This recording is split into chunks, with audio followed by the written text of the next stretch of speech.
Hey everybody, welcome back to RC with Adam. My name is Adam. Guess what it's time for? You guessed it. It's time to announce the winner of the SpeedyBee stack.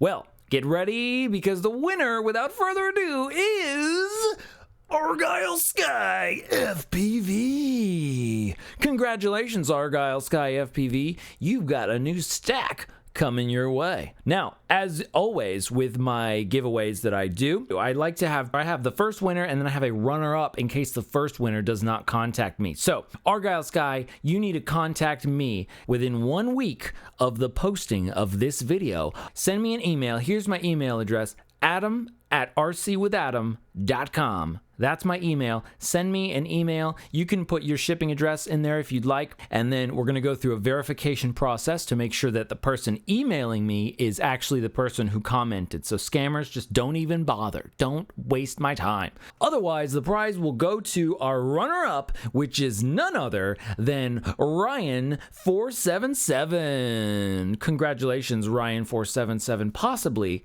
for being the runner-up. So if our first winner does not contact me within 1 week of the posting of this video, then the prize will go to you, assuming you contact me within 1 week of the posting of this video. And then, of course, we'll go through the verification process and all that kind of stuff. So get in touch with me, adam@rcwithadam.com, and let's get this stack out to you. Thanks, everybody, for commenting and participating in the giveaway. You guys are great, and hopefully we'll have more goodies and stuff to give away in the future. Have a good day, everybody. Bye-bye. Now get out there and fly something. Bars, goggles.